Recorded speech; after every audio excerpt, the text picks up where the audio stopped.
Hello everyone, नमस्कार। Welcome to monk tutorial.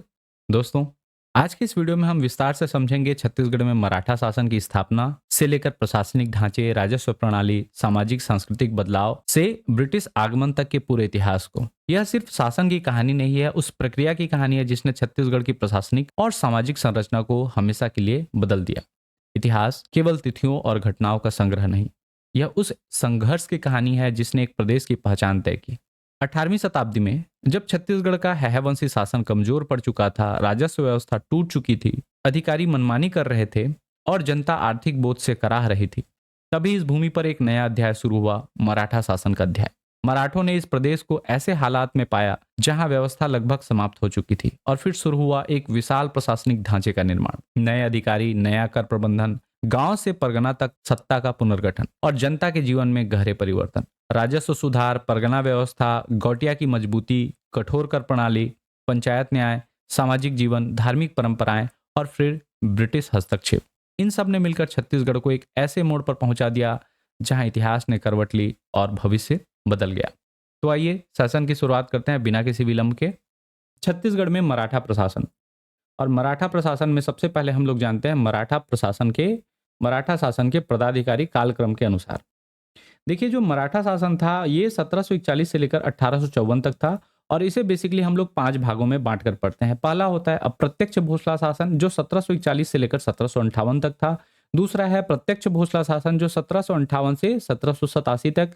तीसरा आता है सूबा शासन जो 1787 से लेकर 1818 तक। सूबा शासन के बाद ब्रिटिश अधीन भोसला शासन जो 1818 से 1830 तक और उसके बाद पुनः भोसला शासन जो 1830 से लेकर 1854 तक चलता है। अप्रत्यक्ष भोसला शासन में जो शासक रहते हैं रघुजी भोसला प्रथम रहते हैं नागपुर में, और छत्तीसगढ़ वाले क्षेत्र में रघुनाथ सिंह, मोहन सिंह, अमर सिंह और शिवराज सिंह जैसे शासक आपको देखने को मिलते हैं। जब बात करें प्रत्यक्ष भोसला शासन की, तो इस समय शासक बनते हैं छत्तीसगढ़ में आते हैं बिंबाजी भोसले। तत्पश्चात सूबा शासन जो लागू करते हैं वो है वेंको जी और इनके अंदर सूबेदारों की ये नियुक्ति करते हैं। ब्रिटिश अधीन भोसला शासन में नागपुर में आपके ब्रिटिश रेजिडेंट बैठेंगे और साथ ही छत्तीसगढ़ में ब्रिटिश अधीक्षकों की नियुक्ति की जाएगी। और पुनः भोसला शासन में रघुजी तृतीय शासक बनेंगे नागपुर में और छत्तीसगढ़ में जिलेदारों की नियुक्ति की जाएगी। ये सारी चीजें आपको पहले से ही पता है। अब इसमें थोड़ा सा और डिटेल में अगर हम लोग देखें चीजों को और डिटेल में हम लोग जाएं तो सबसे पहले अप्रत्यक्ष भोसला शासन की अगर हम लोग बात करें तो इसमें आपको बेसिकली 2 नाम देखने को मिलते हैं छत्तीसगढ़ के इतिहास में। एक है रघुनाथ सिंह 1741 से लेकर 1745 तक और दूसरे हैं मोहन सिंह 1745 से लेकर 1757 तक। क्लियर है। प्रत्यक्ष भोसला शासन की अगर हम लोग बात करें तो प्रत्यक्ष भोसला शासन में बिंबाजी भोसले के अलावा यहाँ जो शासक हुए वो थे चिमड़ा जी। ठीक है, बिंबाजी के बाद चिमड़ा जी, वो लगभग एक ही साल थे। इसके अलावा और शासक भी देखने को मिलेंगे लेकिन वो शासक यहाँ छत्तीसगढ़ आकर शासन नहीं करते। इवन चिमड़ा जी भी छत्तीसगढ़ में आकर शासन नहीं किए हैं, ये भी नागपुर में रहते हैं। तो इसके बाद वेंको जी और उनके पुत्र अप्पा साहब। वेंको जी का शासनकाल जो है वो 1787 से लेकर 1811 तक और अप्पा साहब का 1811 से लेकर 1818 तक। 1818 में सीताबर्डी का युद्ध हो जाता है, ठीक है, और इसमें अप्पा साहब हार जाते हैं। और इन्हीं वेंको जी के द्वारा क्या किया गया था, सूबेदारों की नियुक्ति की गई थी। कुल 9 सूबेदार देखने को मिलते हैं। कौन कौन से? महिपत राव दिनकर, विठल राव दिनकर, भवानी कालू, केशव गोविंद, वेंकोजी पिंडरी, बीकाजी गोपाल, सखाराम हरि, सीताराम टांटिया और यादवराव दिवाकर। सबका कार्यकाल आपको मेंशन किया गया है। 87 से 90 तक महिपत राव रहेंगे, 90 से 96 तक रहेंगे आपके विठल राव, 96 से 97 भवानी कालू, 97 से 1808 तक केशव गोविंद, 1808 से 1809 तक वेंकोजी पिंडरी, 1809 से 1817 तक बीकाजी गोपाल और 1817 में ही आपको सखाराम हरि और सीताराम टांटिया देखने को मिलेंगे। और अंतिम जो सूबेदार रहेंगे 1817 से 1818 तक यादवराव दिवाकर। सूबा शासन जैसे ही समाप्त होता है, सूबा शासन समाप्त होने का कारण क्या है? 1818 में सीताबर्डी का युद्ध होता है जिसमें अप्पा साहब हार जाते हैं और उसके बाद आ जाता है ब्रिटिश अधीन भोसला शासन। ये 1818 से 1830 तक चलता है। नागपुर में बैठेंगे ब्रिटिश रेजिडेंट और यहाँ पे छत्तीसगढ़ पे होंगे किसकी नियुक्ति? ब्रिटिश अधीक्षकों की नियुक्ति।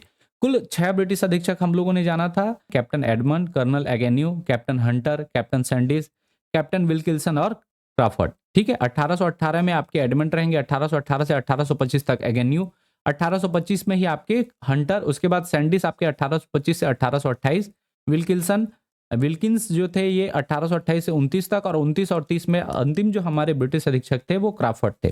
इसके पश्चात रघु जी क्या हो जाते हैं? वयस्क हो जाते हैं तो उनको फिर से सत्ता हस्तांतरित कर दी जाती है और 1830 से 1854 तक चलता है पुनः भोसला शासन, जिसमें रघुजी तृतीय जो रहेंगे वो कहाँ रहेंगे, नागपुर में रहेंगे और छत्तीसगढ़ में जिलेदारों की नियुक्ति करेंगे।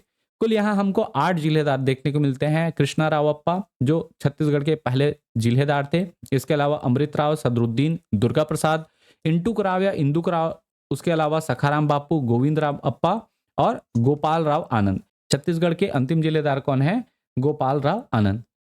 इतना जो था ये कहानी हम लोग पहली क्लास में ऑलरेडी देख चुके हैं, ये क्विक रिवीजन था, इनके बारे में डिटेल में पहले बता चुका हूं। अब थोड़ा टू दी पॉइंट फैक्ट जो पूछे जाते हैं मराठा शासन से लेकर। मराठा शासन में सबसे पहला जो क्वेश्चन बनता है वो क्या है, छत्तीसगढ़ का प्रथम मराठा शासक कौन है। तो छत्तीसगढ़ के प्रथम मराठा शासक माने जाते हैं बिंबाजी भोसले। ठीक है, मराठा शासक की जो राजधानी थी या उसका मुख्यालय था वो कहाँ था, तो याद रखिएगा वो था रतनपुर। बिंबाजी कहाँ बैठेंगे, रतनपुर में बैठेंगे। क्लियर है। छत्तीसगढ़ में परगना पद्धति के सूत्रधार किनको माना जाता है, परगना पद्धति के सूत्रधार याद रखिएगा अलग है और जनक अलग है। अभी बात हो रही है सूत्रधार। तो ये कॉन्सेप्ट किसने लाया था, तो ये लाया था बिंबाजी भोसले ने। परगना पद्धति के सूत्रधार कभी भी पूछे तो आपको क्या लेना है, बिंबाजी भोसले। लेकिन वहीं अगर पूछे परगना पद्धति के जनक कौन है, छत्तीसगढ़ में परगना पद्धति के जनक कौन है, तो वो है विट्ठल राव दिनकर। विट्ठल राव दिनकर कौन है, तो हमारे दूसरे नंबर के जो सूबेदार थे, महिपत राव दिनकर के बाद आते हैं विट्ठल राव दिनकर। इन्होंने छत्तीसगढ़ के जो छत्तीसगढ़ थे उसको बदलकर 27 परगनों में कर दिया था। ठीक है, छत्तीसगढ़ को किस में बदल दिया था, 27 परगनों में। तो परगना पद्धति के जो जनक माने जाते हैं वो कौन है, विट्ठल राव दिनकर, दूसरे नंबर के सूबेदार।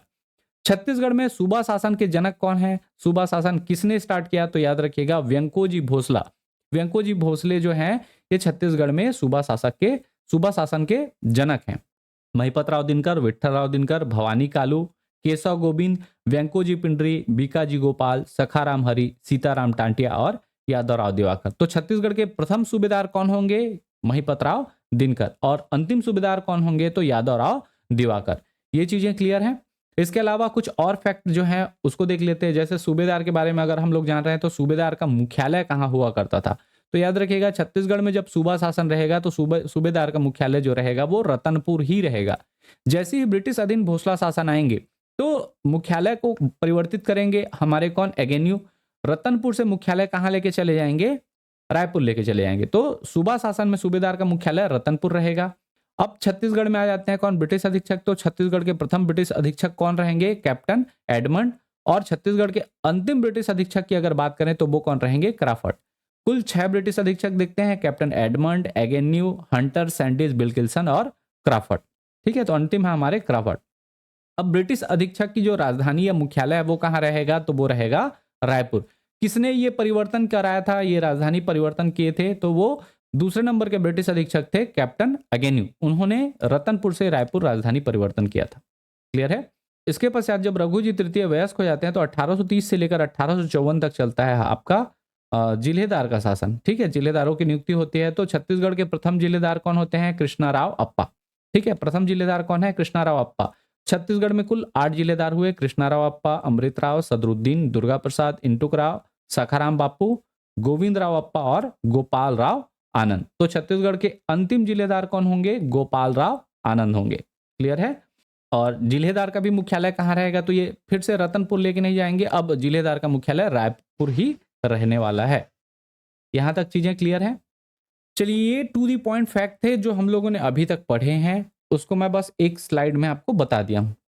अब जानते हैं मराठों के आगमन के कारण। ये पूरा मराठा प्रशासन देख रहे हैं तो सारी चीजों को इसमें कवर करने का प्रयास किया गया है। ये ऑलरेडी आपको पहले से पता है, लेकिन थोड़ी सी चीजें जो धूल आपके मन में जम गई होंगी वो उसको मैं हटाने का काम कर रहा हूं। ठीक है, तो मराठों के आगमन के क्या कारण थे उसको जानते हैं। देखिए, जो छत्तीसगढ़ था ये हैहवंशी राजाओं के अंत समय तक एक कमजोर, अव्यवस्थित और आर्थिक रूप से जर्जर राज्य बन चुका था। इसमें बहुत सारी समस्याएं विद्यमान थी। इसमें मुख्य समस्याओं में सबसे पहली जो समस्या थी वो शासन ढीला और कमजोर था। आपको पता होगा जो अंतिम कलचुरी शासक थे, अंतिम स्वतंत्र रघुनाथ सिंह, वो पुत्र वियोग से क्या थे, ग्रसित थे। ठीक है, तो उनका शासन में कोई रुचि नहीं था, इसलिए शासन ढीला और कमजोर हो चुका था। यहाँ के जो अधिकारी थे, कलचुरी काल के अधिकारी, वो स्वेच्छाधिकारी थे, मतलब अपने हिसाब से ही काम करते थे। राजस्व वसूली जो होती थी वो अव्यवस्थित थी। साथ ही स्थानीय गढ़ व्यवस्था जो थी वो कमजोर हो चुकी थी और साथ ही व्यापार कृषि बुरी स्थिति में था। ये सभी समस्याओं के कारण जब मराठे छत्तीसगढ़ पर आक्रमण किए तब यह जो छत्तीसगढ़ था ये अत्यंत दयनीय अवस्था में था। किसके कारण था? कलचुरियों के कारण। कलचुरियों के जो अंतिम जो शासक हुआ करते थे, ठीक है, रघुनाथ सिंह और मोहन सिंह, उनके चक्कर में ये सब समस्याएं चालू हो गई। ठीक है, तो इसके कारण इनको क्या थाली में परोस के मिल गया, मराठों को यहाँ ज्यादा युद्ध का सामना या द्वंद्व का सामना करना नहीं पड़ा। तो उसके पश्चात मराठों का शासन आरंभ। अब मराठे देखिए, पहले ही आपको मैं बताया हूं, अप्रत्यक्ष भोसला शासन में तो आपको कोई दिक्कत है ही नहीं, यहाँ के ही शासक शासन करेंगे। लेकिन जब प्रत्यक्ष रूप से शासन करने आएंगे, प्रत्यक्ष रूप से शासन कौन करने आएंगे? तो सबसे पहले शासन करने को आपको आते हैं बिंबाजी भोसले, जो 1757 से 1787 तक यहाँ शासन करते हैं और ये छत्तीसगढ़ के प्रथम मराठा शासक माने जाते हैं। इन्होंने रतनपुर आकर प्रत्यक्ष शासन स्थापित किया। प्रत्यक्ष अर्थात ये स्वयं यहाँ रतनपुर आए और यहाँ से शासन करने लगे।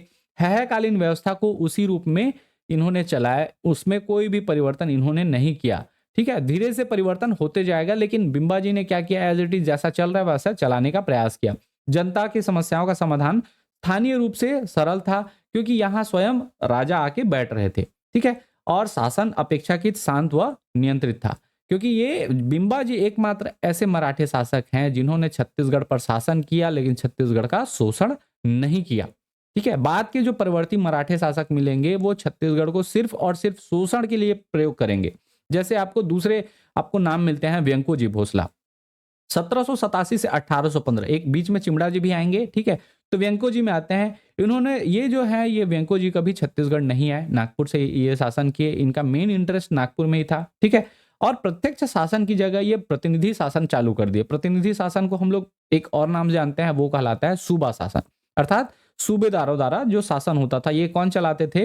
व्यंको जी भोसला। और हमारे यहाँ छत्तीसगढ़ में 9 सूबेदारों की नियुक्ति हुई। व्यंको जी भोसला के जो दूसरे नंबर के सूबेदार हैं वो कौन है? विट्ठल राव दिनकर। विट्ठल राव दिनकर जब आते हैं तो उन्होंने 1790 में एक अमूलचूक परिवर्तन कर दिया, प्रशासनिक परिवर्तन। ठीक है, 1790 का प्रमुख प्रशासनिक परिवर्तन वो क्या था? परगना प्रणाली। क्लियर है? तो इस परगना प्रणाली की शुरुआत किसने की थी? तो याद रखिएगा, दूसरे नंबर के सूबेदार विट्ठल राव दिनकर। जब दूसरे सूबेदार विट्ठल राव दिनकर आए तब उन्होंने बड़े स्तर पर परिवर्तन किया। जैसे सबसे पहला चीज इन्होंने क्या किया? हैहकालीन जो गढ़ व्यवस्था थी उसको समाप्त कर दिया। जो पुराने गढ़ थे, 36 गढ़ थे टोटल छत्तीसगढ़ के, 36 गढ़, उन गढ़ों की जगह 27 परगने परिवर्तित कर दिया। गढ़ की जगह क्या लगा दिए? परगने बना दिए। ठीक है, और जो गढ़ में होते थे, जैसे दाऊ होते थे या दीवान होते थे, तो ये जो पुराने पद थे वो पद से उनको हटा दिया गया। दीवान और दाऊ का जो पद था वो पूरा तरह से क्या कर दिया गया? हटा दिया गया। और छत्तीसगढ़ को 27 परगनों में विभाजित किया गया, जिसका उद्देश्य क्या था? तो याद रखिएगा, राजस्व वसूली को सीधे नियंत्रण में लाना तथा प्रशासन को सरल और निगरानी योग्य बनाना। दूसरा चीज, परगना प्रमुख जो होते थे कमाविजदार, उसको स्पष्ट रूप से जिम्मेदार बनाना। ये दाऊ और दीवान क्या थे? आपको पता होगा, गौटिया से प्रमोट होकर ये बनते जाते थे। तो इसमें क्या लोकतंत्र ज्यादा नजर आता था और इनको चाहिए था क्या? अपने अंडर में काम करने वाला। तो यहाँ लोकतंत्र वाला ने अपने से क्या किए? कमाविजदार या सूबेदार, इन सब की क्या करने लगे? नियुक्ति। अब विट्ठल राव दिनकर कौन है? सूबेदार है, तो वो अपने अंदर क्या रखेंगे? कमाविजदार की नियुक्ति करेंगे। कुल उनके अधीन 27 कमाविजदार हुआ करते थे, क्योंकि 27 परगने थे। और ये जो परगना व्यवस्था है ये 1790 से लेकर 1818 तक बनी रही। तो इस प्रकार से इनका ये जो परगना प्रणाली है ये मराठा काल की ही देन थी। ठीक है, अब मराठा प्रशासन का जो ढांचा था वो कैसा था? देखिए, याद रखिएगा, मराठा प्रशासन कुल मिलाकर 2 बड़े क्षेत्रों में विभाजित था। ठीक है, कितने भागों में? 2 बड़े भागों में। एक कहलाता था खालसा क्षेत्र और दूसरा कहलाता था जमींदारी क्षेत्र। अब खालसा क्षेत्र और जमींदारी क्षेत्र क्या है उसको थोड़ा समझ लेते हैं। देखिए, खालसा क्षेत्र वो क्षेत्र होते हैं जो मराठों के प्रत्यक्ष नियंत्रण में थे। ठीक है, मतलब राजस्व सीधे कहां जाता था? नागपुर जाता था। यहां से जो भी टैक्स वसूले जाते थे वो कहां जाते थे? नागपुर चले जाते थे। और साथ ही इस प्रशासन में मराठा अधिकारी नियुक्त होते थे। मराठा अधिकारी जैसे सूबेदार, कमाविजदार, फडणवीस, पोद्दार, बड़कर, बरार पांडे, पंडी पांडे। ठीक है, जितने भी आपके मराठा अधिकारी हैं वो उनकी नियुक्ति कहां होती थी? तो खालसा क्षेत्रों में उनकी नियुक्ति होती थी। क्लियर है? और दूसरा जो क्षेत्र था वो था जमींदारी क्षेत्र। जमींदारी मतलब जो जमींदार के अंदर आने वाला क्षेत्र है। ठीक है, जमींदार अपने क्षेत्रों को स्वतंत्र शासन करते थे, लेकिन मराठों को ये क्या देते थे? टकोली या फिर वार्षिक कर, जिसको आप बोल सकते हैं, नजराना आप बोल सकते हैं, ईयरली टैक्स देते थे। वो कौन देते थे? जमींदार देते थे, जमींदारी क्षेत्रों से कलेक्ट करके। और इन्हीं जमींदारी क्षेत्रों को स्वायत्त करदाता द्वीप कहा जाने लगा। जमींदारी क्षेत्र को मराठा काल में एक और नाम जाना जाता था, स्वायत्त करदाता द्वीप, मतलब अपने से क्या देते थे, टैक्स देते थे, ऐसा द्वीप मानते थे। और ये जमींदारी क्षेत्र ऐसा क्षेत्र था, यहाँ मराठे काम नहीं करते थे पर आय नियमित पाते थे। क्लियर है? देखिए, खालसा क्षेत्र और जमींदारी क्षेत्र ये मराठा प्रशासन के दो बड़े भाग थे। इसके अलावा तालुकेदारी, ठीक है, तालुकेदारी और ताहुतदारी, ये भी आपको सुनने को मिलेगा। तालुकेदारी और ताहुतदारी, ठीक है। ताहुत क्या होता है मैं उसको आपको बता दूं।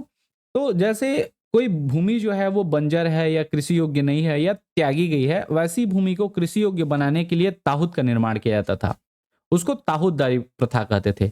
और तालुकेदारी जो प्रथा है ये अंग्रेजों की देन है, ना कि इनकी, ठीक है। अंग्रेज जब ब्रिटिश अधीन मराठा शासन आएंगे तो वो तालुके का निर्माण करना प्रारंभ करेंगे। कई जगह इन दोनों को सेम मान लिया जाता है, लेकिन दोनों सेम नहीं है। क्लियर है? अब जानते हैं मराठा शासन के प्रमुख अधिकारी। देखिए, आपको बहुत सारे अधिकारियों के नाम सुनने को मिलेंगे। कुछ अधिकारी जो थे वो मतलब शीर्ष स्तर पर थे और कुछ ग्राम स्तर के अधिकारी हुआ करते थे। तो अलग अलग अधिकारियों के नाम थे और उनके कार्य थे, उसको समझने का प्रयास करते हैं। देखिए, सबसे पहले मराठा शासन के प्रमुख अधिकारियों में जो 8 नाम मिलते हैं आपको, वो हैं सूबेदार। हर सूबे का एक जो प्रमुख होता था उसको सूबेदार कहा जाता था, जिसकी नियुक्ति कौन करते थे? नागपुर के भोसला राजकुमार या भोसला शासक जो भी रहते थे। इसके अलावा कमाविजदार जो परगना के प्रमुख होते थे, परगना चीफ आप बोल सकते हैं। इसके अलावा फडणवीस, फडणवीस अकाउंट ऑफिसर थे, ये आपके सूबे में भी रहते थे और परगने में भी। साथ ही आपका जो पोतदार है ये भी सूबा और परगना दोनों में आपको मिलता था। ट्रेजरर जो था, ठीक है। इसके अलावा बड़कर जो थे, इंटेलिजेंस रिपोर्टर, ये क्या करते थे? एक जगह से सूचनाएं दूसरी जगह भेजते थे। Berar Pandey revenue registrar. इसके अलावा पंडरी पांडे एक्साइज अकाउंटेंट, मतलब मादक द्रव्य वाला जो भी रहता था। इसके अलावा माल चपरासी नाम के भी आपके पद देखने को मिलते हैं अधिकारी के रूप में। ग्राम के प्रमुख अधिकारी में आपको कुल 4 नाम देखने को मिलते हैं ग्राम प्रशासन में, वो हैं आपके गौटिया। गौटिया कौन थे? तो गांव के हेडमैन थे। इसके अलावा पटेल, ये पटेल का पद जो है ये मराठों ने लाया था, ठीक है। इसके अलावा कोतवाल और चौहान, ये सभी जो पद थे ये मराठा शासन के प्रमुख पदाधिकारी थे। इसमें ध्यान रखिएगा, जो गौटिया का पद है ये कलचुरी काल में पहले से विद्यमान था। इस पद को समाप्त नहीं किया गया, इसको एज इट इज उठा लिया गया, उसको अडॉप्ट कर लिया गया, क्योंकि गौटिया जो था ये बहुत वर्चस्व वाला पद हुआ करता था ग्रामीण क्षेत्रों में। आपको पता होगी प्रशासन की जो मूल इकाई होती थी वो गांव होती थी, तो वहां बगावत ना हो बोल के ये पद जो थे इसको उन्होंने नहीं समाप्त किया था। चलिए एक एक मराठा अधिकारियों के बारे में हम लोग थोड़ा और डिटेल से समझते हैं। सबसे पहला नाम मिलता है सूबेदार। सूबेदार क्या था? तो याद रखिएगा, यह छत्तीसगढ़ का सर्वोच्च मराठा स्थानीय अधिकारी था। छत्तीसगढ़ सूबे का सर्वोच्च मराठा स्थानीय अधिकारी तत्कालीन मराठा शासन में कौन था? सूबेदार था, जिसकी नियुक्ति नागपुर के भोसला राजकुमार द्वारा की जाती थी। चाहे वो राजकुमार रहे या राजा रहे, उनके द्वारा ही किया जाता था सूबेदार की नियुक्ति। अब इनका नियुक्ति कैसे करते थे? क्राइटेरिया क्या था? एलिजिबिलिटी क्या था? तो याद रखिएगा, सूबेदार का पद ऐसा कोई क्राइटेरिया वाला नहीं था, पढ़ा लिखा होना चाहिए, ऐसा कुछ नहीं। जो सूबे से ज्यादा आय पटाने का वादा करता था, ज्यादा से ज्यादा जो टैक्स लाने का वादा करता था, उसको बोल देते थे कि भैया तुम सूबेदार बन जाओ, तुम्हारी नियुक्ति।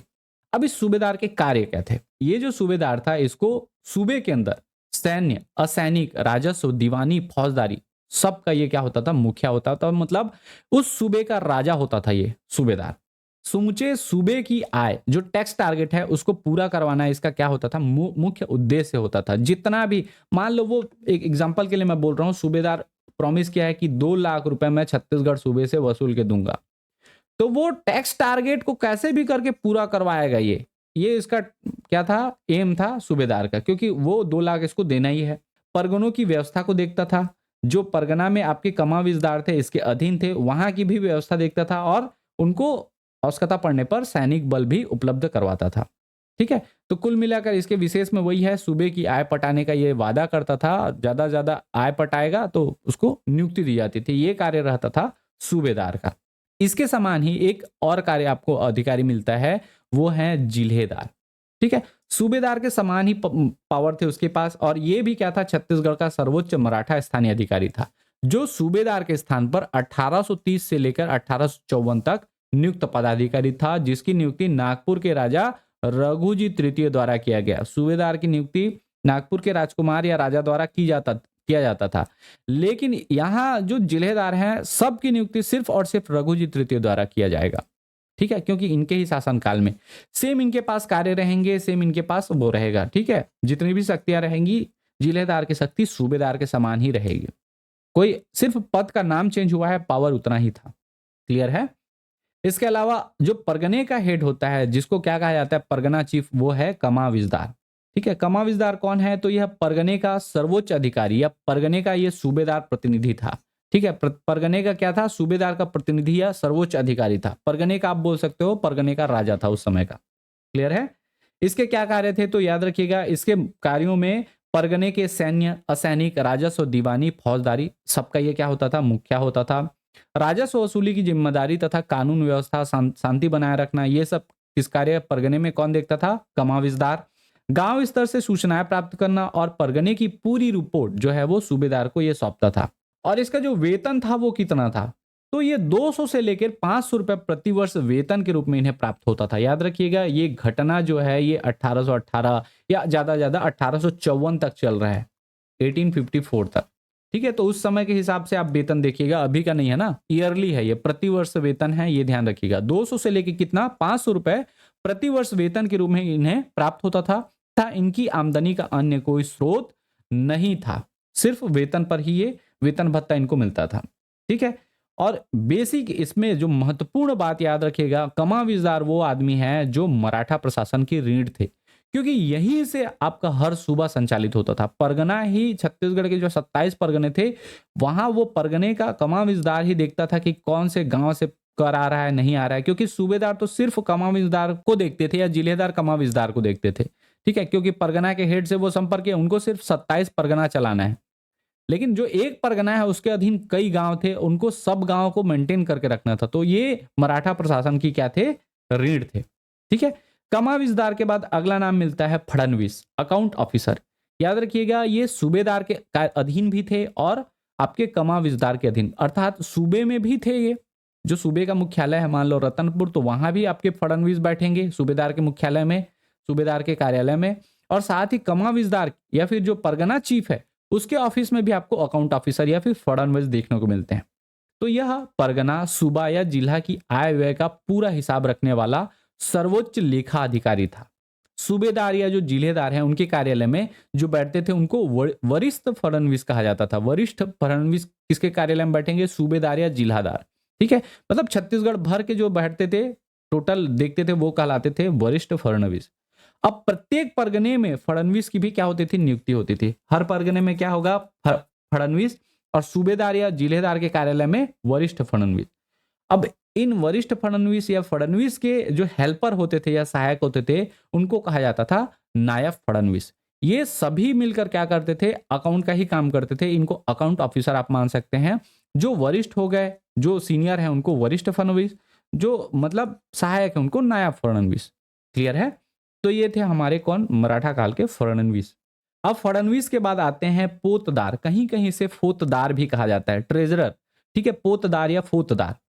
अब खजांची आप बोल सकते हैं। तो देखिए, यह खजाने में आने जाने वाली राशि का क्या करता था? हिसाब रखता था। कितना पैसा आया, कितना व्यय हुआ, वो सारी आय व्यय का हिसाब रखने वाले को पोतदार या फिर कहीं कहीं फोतदार कहा जाता था। ठीक है, इनका और काम था सिक्का विनिमय, धातु तौल, राशि नियंत्रण आदि कार्य भी इन्हीं की देखरेख में क्या होते थे? संपन्न होते थे। हर आपके परगने में पोतदार होता था और हर सूबे में या फिर जिला में पोतदार होता था। ये भी आपके सेम जो फडणवीस है उसके टाइप के होते थे। ठीक है, वरिष्ठ पोतदार और नायब पोतदार।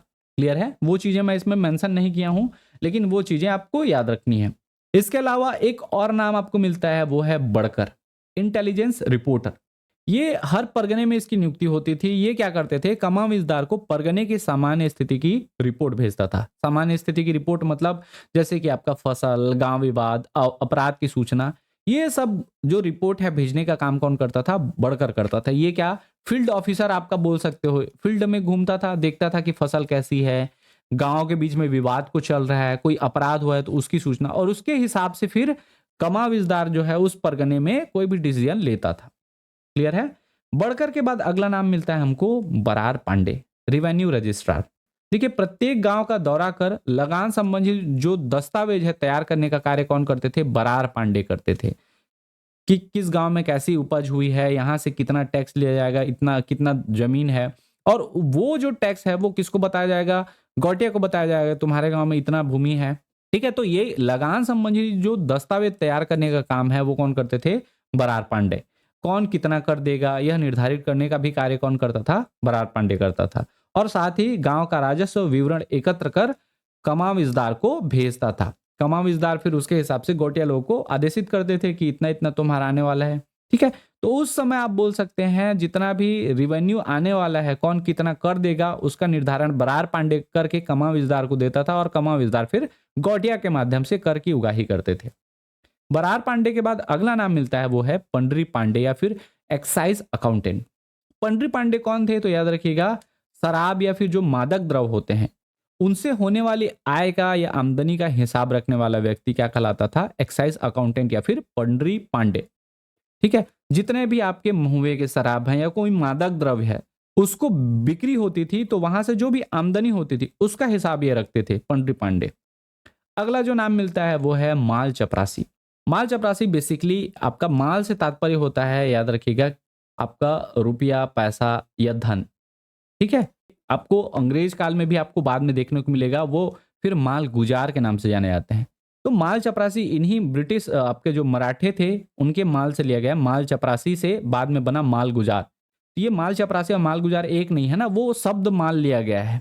ठीक है, अब माल चपरासी क्या होते थे? ये कमाविजदार के अधीन कार्य करते थे, शासकीय संपत्ति की सुरक्षा एवं चौकीदारी करने का कार्य करते थे, अपराधियों की क्या करते थे? खोज खबर एवं कर वसूली करने का कार्य करते थे। साथ ही राजस्व संबंधी कार्यों में सहायता भी प्रदान करते थे। और माल का अर्थ क्या होता है? रुपया या धन होता है, ये याद रखिएगा। तो ये कमाविजदार के अधीन थे जो शासकीय संपत्ति की सुरक्षा और चौकीदारी, साथ ही अपराधियों की खोज खबर और कर वसूली का कार्य करते थे। साथ ही राजस्व संबंधी कार्यों में भी ये सहायता प्रदान करते थे। एक अन्य नाम मिलता है वो है सिबंदी। ये सिबंदी भी आपके परगनों में कमाविजदार के अधीन ही कार्य करते थे। ये भी किसके अधीन रहेंगे? कमाविजदार के अधीन। यह पुलिस विभाग से संबंधित था, अर्थात इनकी मुख्य कार्य जो था वो अपराधियों की खोज खबर एवं चोर डाकुओं को पकड़ने का था। कौन सा? सिबंदी। इसको थोड़ा इंपॉर्टेंट रखिएगा। आपका देखिए, जो फडणवीस है, पोतदार है, बड़कर, बरार पांडे, पंडित पांडे, एग्जाम में कईयों बार ये सब पूछे गए हैं। तो यहां से कम फैक्ट, आपको बेसिक फैक्ट आपको पता रहने चाहिए। अब बात करते हैं ग्राम प्रशासन के प्रमुख अधिकारी। ग्राम प्रशासन में मुख्य 4 अधिकारियों के नाम देखने को मिलते हैं। सबसे पहला जो नाम मिलता है वो है गौटिया या फिर हेडमैन। गौटिया का जो पद है ये कलचुरी काल के बाद भी यह पद निर्मित बना रहा। जिसके जो भी अधिकार थे उसमें कोई परिवर्तन नहीं हुआ। जितने अधिकार पहले कलचुरी काल में थे वही अधिकार संपन्न आपका गांव का प्रमुख गौटिया हुआ करता था। परगने का कमामिजदार गौटिया को नियुक्ति पत्र देता था। यह गांव का प्रमुख तथा न्याय और पुलिस का मुख्य अधिकारी अर्थात प्रशासन का क्या था? केंद्र था। इसे भूमि विवरण, लगान निर्धारण और राजस्व वसूली करने का अधिकार प्राप्त था। गांव में पूरा गांव का भूमि वितरण, लगान निर्धारण और राजस्व वसूली करने का अधिकार। अब यहाँ पे देखिए, भूमि वितरण एक वर्ड लिखा है। भूमि को कैसे बांटते थे? भूमि वितरण मतलब बांटना। तो याद रखिएगा, यहाँ पे लाखा बांटा चलता था। लाखा बांटा। ठीक है, लाखा बांटा क्या होता है मैं पहली क्लास में बता चुका हूं। तो वो भूमि वितरण वैसे लाखा बांटा के माध्यम से कौन कराता था? गौटिया कराता था। यह किसानों को बीज, मवेशी तथा धन भी क्या कराता था? उपलब्ध कराता था। अब इसमें कुछ विशेष बातें हैं वो ध्यान रखिएगा। गौटिया का पद जो था वो पहले कुशलता पर आधारित था, किंतु बाद में अनुवंशिक हो गया। अनुवंशिक का अर्थ होता है वंश में चढ़े आना, मतलब बाप के बाद बेटा बनेगा, बेटे के बाद उसका बेटा बनेगा, ये हो गया अनुवंशिक। ठीक है, और गौटिया का पद मराठा शासन में भी सबसे प्रभावी पद रहा। ये पद वो हटा नहीं पाए, ये पद को उन्होंने कुछ भी नहीं किया। जो गांव में गौटिया का रुतबा था वो मराठा काल में भी सेम बना रहा। ठीक है, लेकिन ये पहले कुशलता पर आधारित था। याद रखिएगा, कलचुरियों के समय कुशलता पर आधारित हुआ करता था गौटिया का पद। उसके बाद में धीरे धीरे धीरे धीरे मराठा काल में आते आते ये अनुवंशिक हो गया, मतलब बाप के बाद गौटिया कौन बनेगा? बेटा। और आज भी आप देखने को मिलता है आपको, आप ग्रामीण परिवेश से अगर हैं तो किसी गांव में गौटिया वाला जो प्रथा है वो गौटिया बोलते हैं, तो उसके परिवार के ही सदस्यों को गौटिया कहा जाता है। बड़े बेटे को खासकर गौटिया का उपाधि या टाइटल दिया जाता है। क्लियर है। अब दूसरा पद जो मिलता है ग्रामीण प्रशासन में प्रमुख अधिकारी के रूप में, वो है पटेल।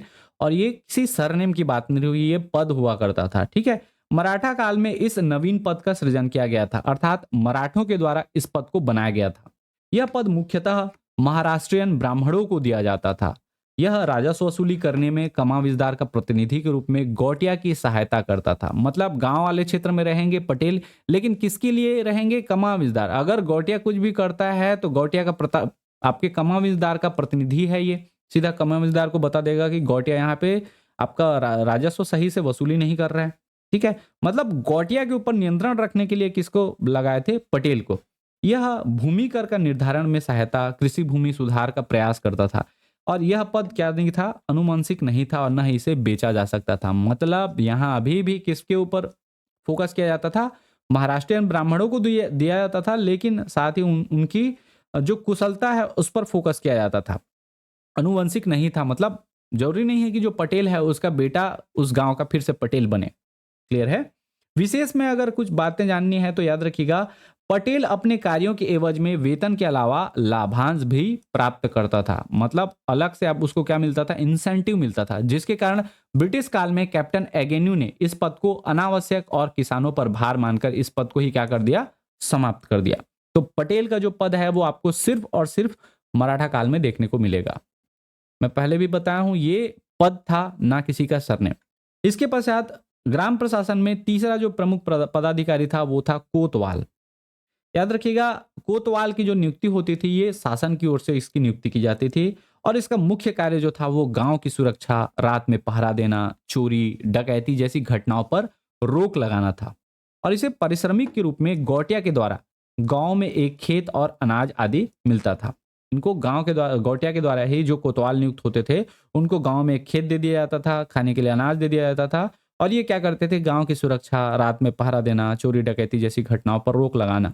ठीक है, इसमें मेन जानने योग्य बात यह है कि इसकी नियुक्ति कहां से होती थी? शासन की ओर से होती थी। और शासन से अर्थात यह है जी परगना या फिर सूबा के हेड कमाविंदार के द्वारा इनकी नियुक्ति की जाती थी। ठीक है, वहां से भेजा जाता था, पर्टिकुलर गांव में आप कोतवाल रहोगे।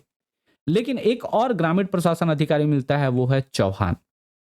अब ये चौहान जो था इसकी नियुक्ति गौटिया के द्वारा की जाती थी। ये परगना के द्वारा नहीं या शासन के द्वारा नहीं, इसकी नियुक्ति गौटिया के द्वारा। और ये भी एक पद है, ना कि किसी का सरनेम। याद रखिएगा, यह ग्राम रक्षक के रूप में पदस्थ था। यह गौटिया के नियंत्रण में कार्य करता था, क्योंकि गौटिया ही इसकी नियुक्ति किया है। ठीक है, उसके अलावा अपराध की सूचना गौटिया को देता था। आपको पता होगा गौटिया न्याय और पुलिस का मुख्य अधिकारी होता था गांव में। तो गौटिया को जो भी अपराध होती थी उसका सूचना ये दे देता था और उसके माध्यम से गौटिया जो है वो सजा देते थे। क्लियर है। तो इस प्रकार से ग्रामीण प्रशासन में 4 अधिकारी, गौटिया, पटेल, कोतवाल और चौहान। क्लियर है। अब जानते हैं मराठा राजस्व व्यवस्था। देखिए, मराठाओं में जो राजस्व व्यवस्था थी इसमें बहुत सारे आपको कर देखने को मिलते हैं। और इनके जो सबसे बड़ी आय का स्रोत हुआ करता था वो था भूमिकर। भूमिकर जो था वो सबसे बड़ी आय का स्रोत था। मराठा काल में हल आधारित भूमि की माप की जाती थी और एक हल जो होता था वो 2 से लेकर 2.5 एकड़ का होता था। कोई व्यक्ति है उसके पास एक हल है, हल अर्थात नांगर जो होता था। ठीक है, यहाँ आपके बैल है मान लो, तो 2 बैल से एक हल चलाया जाता था। अब पशु गणना के आधार पर नहीं किया जाता था, ये ध्यान रखिएगा। एक हल जो थी वो कृषक औजार हुआ करता था, नांगर जो था उससे नापते थे जमीन। अब जिसके पास जितना ज्यादा हल था, मान लो किसी के पास 4 हल है तो मान के चलते थे कि उसका 8 से 10 एकड़ का जमीन होगा। ग्राम स्तर पर गौटिया द्वारा लगान का निर्धारण किया जाता था। और गौटिया कैसे डिसाइड करता था लगान की? उसके पास कितना हल है। ठीक है, जिसके पास जितना ज्यादा हल उससे उतना ज्यादा लगान वसूला जाता था। और लगान जो थी इसकी 3 अलग अलग किस्तों में वसूली की जाती थी। लगान कितने किस्तों में? 3 किस्तों में वसूली की जाती थी। इसके अलावा मराठा प्रशासन में ही जो राजस्व था उसमें तालुकदारी प्रथा भी मौजूद थी। तालुकदारी प्रथा क्या होती है? तो भूमि का जो एक निर्धारित हिस्सा होता था वो किसी को ठेके में दे दिया जाता था। मान लो ये 10 एकड़ का एक जमीन है। ठीक है, 10 एकड़ का भूमि के लिए वो मान लो एक डिसाइड कर लिए 400 रुपए मान लेते हैं, सब मान के चलते हैं। ये जमीन जितना है ये 10 एकड़ है। इस 10 एकड़ जमीन के लिए कितना डिसाइड कर लिया है? 400 रुपए टैक्स पहले से फिक्स है कि आप यहाँ से 400 रुपए का कमा पाओ नहीं कमा पाओ कोई मतलब नहीं है। जो अभी के डेट में आप बोल सकते हो रेघा। ठीक है, रेघा मतलब क्या होता है? पहले से डिसाइडेड रहता है। और दूसरा होता है अधिया, जिसमें आधा जो भी उपज रहेगा उसका आधा मिलेगा।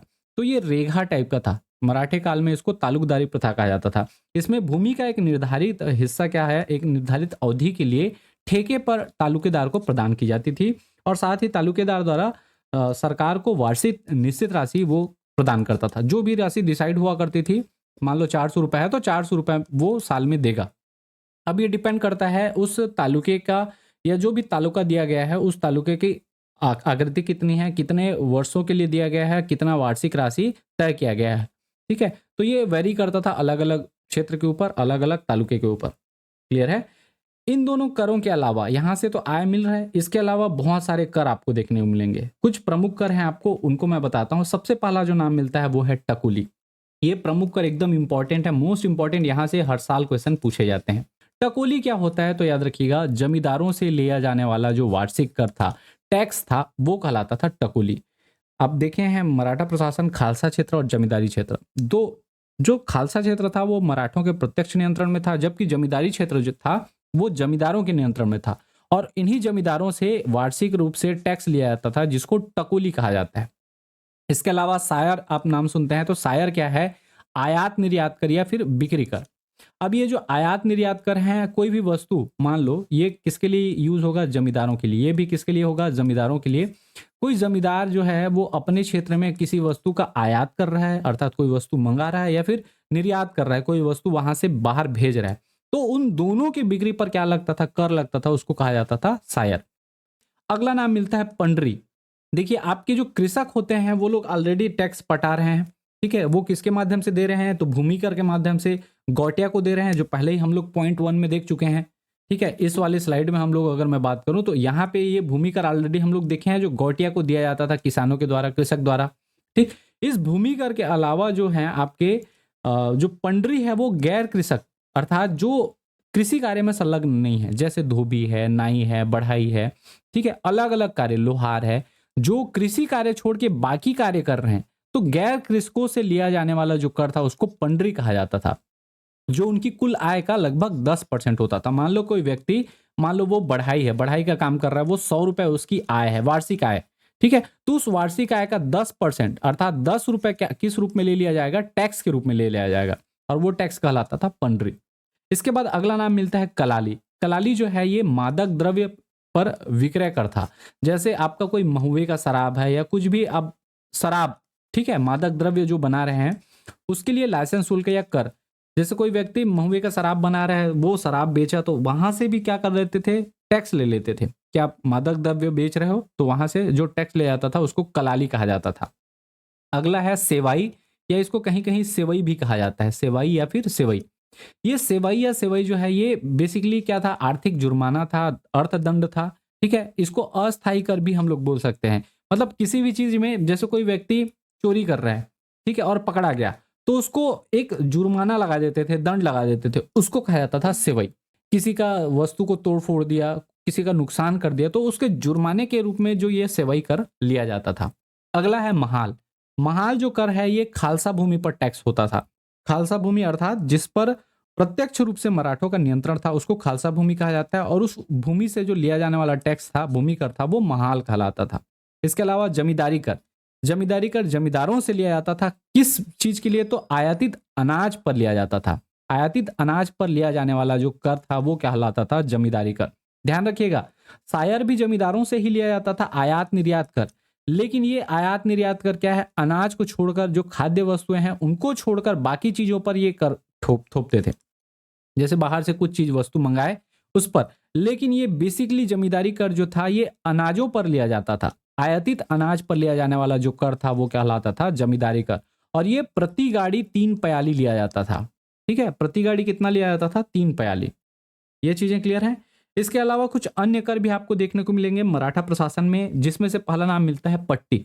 पट्टी होता था ये प्रति घर के पीछे लगाया जाने वाला कर। जैसे आज के डेट में हम लोग देखें, जैसे कोई घर नगर निगम के क्षेत्र में आता है तो निगम उसके ऊपर क्या लगाता है, भूमि कर अध्यारोपित करता है, ठीक है, घर कर लगाता है, बिजली कर लगाता है, अलग अलग कर लगाते हैं। वैसे ही मराठा काल में हर घर, अगर आपका घर बना है तो हर घर के पीछे क्या लगाया जाएगा, एक घर के लिए ये पट्टी का कर हर साल चुकाना होता था। उसके बाद है जूहा पट्टी। जूहा पट्टी प्रति हल या फिर नागर के पीछे लगाया जाने वाला कर। किसी व्यक्ति के पास मान लो 10 नांगर हैं, 10 हल हैं, ठीक है, तो उस 10 हल के लिए वो 10 जुहा पट्टी चुकाता था। ठीक है, हर नांगर के ऊपर क्या लगाया जाता था, टैक्स लगाया जाता था, जिसको जुहा पट्टी कर कहा जाता था।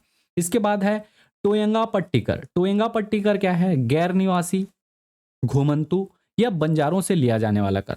अब कोई घर बना के रह रहा है तो घर के पीछे ऑलरेडी ले रहे हैं। ठीक है, अब घर बना के नहीं रह रहा है, वो गैर निवासी है, मतलब घूमने वाला है, इधर उधर एक जगह पर स्थिर नहीं रहता। आज इस गांव में है, कल उस गांव में रहेगा, वो घुमंतु है या बंजारा है। तो उसके लिए क्या बनाते थे, टोएंगा पट्टी। सालाना उससे क्या लिया जाता था, टोएंगा पट्टी। उनसे भी ये कर ले लेते थे। उनसे घर कर नहीं मिल रहा है तो क्या ले लिए, टोएंगा पट्टी कर ले लिए। इसके बाद अगला नाम मिलता है पंदरी पट्टी। पंदरी पट्टी कर जो है ये शूद्रों से लिया जाने वाला कर था। तत्कालीन समय में जो भी निम्न जात के माने जाते थे, जो गरीब वर्ग से बिलोंग करते थे, जिनको शूद्र की श्रेणी में रखा जाता था, उनसे भी ये क्या ले लेते थे, टैक्स लेते थे, जिसको कहा जाता था पंदरी पट्टी। इसके बाद है जद्दीत टिक्का। जद्दीत टिक्का क्या है, तो याद रखिएगा, गौटिया या पटेल बनने पर सरकार को दिया जाने वाला भेंट। ठीक है, अब कोई व्यक्ति गौटिया बन गया किसी गांव का या पटेल बन गया किसी गांव का, तो उसके बनने के एवज में सरकार उससे क्या लेती थी, तुम ये पोस्ट में आ गए हो, बढ़िया पद है, अच्छा कमाई करोगे, तो अच्छा काम करो, हमको भेंट दो। ठीक है, तो जद्दीत टीका किससे लिया जाता था, नवनिर्मित जो आपके गौटिया या पटेल हैं वो जब बनते थे तो उनसे ये भेंट के स्वरूप लेते थे, जद्दीत टीका। इसके अलावा चेतियाई कर। चेतियाई कर याद रखिएगा, ये स्वयं की जो संपत्ति रहती है, स्वयं की संपत्ति का 1/4 हिस्सा कर के रूप में ले लिया जाता था। कोई व्यक्ति मान लो पिता से पुत्र को संपत्ति प्राप्त हुआ, पिता से पुत्र को 10 हल प्राप्त हुए।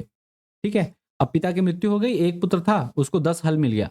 10 हल मिला तो हल के ऊपर तो ले रहे हैं जुहा पट्टी, लेकिन पुत्र को वो विरासत मिल रही है, संपत्ति मिल रही है, तो उसका 1/4 भी क्या कर लेंगे, कर के रूप में ले लेते थे। ठीक, इसके अलावा चौथी कर जो है, ये याद रखिएगा, जब चैतियाई कर होगा तो वो स्वयं की संपत्ति रहेगी, लेकिन चौथी कर जो है वो अनाधिकृत रूप से अर्जित संपत्ति। मान लो किसी का बेजा कब्जा आप कर लिए, किसी के घर से चोरी चकारी कर लिए, ठीक है, और वहां से आप अर्जित कर रहे हो संपत्ति, उसका 1/4 हिस्सा कर के रूप में ले लिया जाता था। इसको कहा जाता था चौथी। ये अनाधिकृत रूप से अर्जित संपत्ति पर लगाया जाता था। इसके बाद अगला नाम मिलता है घाट गारा। घाट गारा का जो कर है वो याद रखिएगा, गाड़ी को नदी पार करने में लिया जाने वाला कर था। अर्थात मान लो कहीं रास्ते में नदी आ गई, यहां से रोड जा रहा है, ठीक है, इस रोड में यहाँ बीच में नदी आ गई, तो यहाँ नदी को पार करने के लिए, ठीक है, जो यहाँ पे नदी पार किया जाता था गाड़ी के द्वारा, तो उस घाट पर घाट गारा नाम का टैक्स लिया जाता था। गाड़ी को नदी पार करने पर लिया जाने वाला जो कर था उसको क्या बोलते थे, घाट गारा। इसके बाद अगला नाम मिलता है इजारा कर्ता। इजारा कर्ता की जो कर था वो क्या था, तीर्थ स्थानों पर व्यापारियों से लिया जाने वाला कर।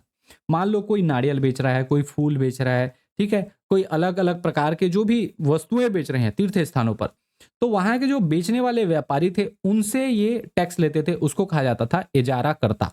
तीर्थ स्थानों पर व्यापारियों से लिया जाने वाला जो कर है वो कहलाता था इजारा कर्ता। यहां तक क्लियर है। इसके बाद ये तो सिंपल से आपके अन्य कर थे। अब विवाह अगर होता है तो उस पर भी कर लगाते हैं, तो विवाह से संबंधित कुछ कर आपको देखने को मिलते हैं, जिसमें से पहला नाम मिलता है मुंडो नून। कहीं कहीं से मुंडो नूनो भी कहा जाता है। मुंडो नून क्या है, तो विवाह पर लगने वाला कर। ये जो मुंडो नून का कर है, ये वर और वधु दोनों पक्ष से लिया जाता था। मतलब किसी का शादी फिक्स हो गया, लड़का हो लड़की, दोनों का, दोनों से क्या ले लेंगे, मुंडो नून नाम का जो टैक्स है वो ले लेंगे। ठीक, मुंडो नून विवाह पर लगने वाला कर। अब दूसरा, अगर विवाह उनका फिक्स हो गया, ये कर ले लिए, लेकिन इसके बाद क्या होता है, किसी परिस्थितिवश विवाह टूट जाता है, या स्वेच्छा से लड़का या लड़की किसी को भी मन नहीं आता तो स्वेच्छा से वो रिश्ता तोड़ देते हैं। इसके बाद नया रिश्ता वो लोग दूसरे से जोड़ते हैं, तो उस पर भी एक टैक्स लग जाता था, जिसको कहा जाता था पैठू। ठीक है, विवाह टूट जाने या स्वेच्छा से तोड़ने और उसके बाद नया रिश्ता जोड़ने पर लगने वाला जो कर था वो कहलाता था पैठू।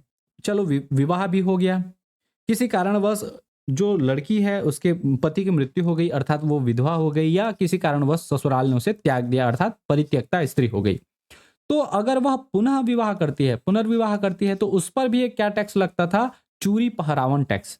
ठीक है, चूरी पहरावन कर लगता था, विधवा या परित्यक्ता स्त्री के पुनर्विवाह पर लगने वाला कर। ये याद रखिएगा, ये पुनर्विवाह किसी से भी कर सकती थी, अपने देवर से या किसी दूसरे व्यक्ति से। लेकिन एक और कर अब मिलता है, विधवा स्त्री जब अपने देवर से पुनर्विवाह करती है, किससे, अपने स्वयं के देवर से पुनर्विवाह करती है, तो उसके देवर पर लगने वाला जो कर है उसको कहा जाता है धुजौनी। धुजौनी कर किसके ऊपर लगेगा, विधवा स्त्री जब अपने देवर से पुनर्विवाह करती है तो उसके देवर पर लगने वाला जो कर है वो कहलाता है धुजौनी। और स्त्री पर कौन सा कर लगेगा? चूरी पहरावन।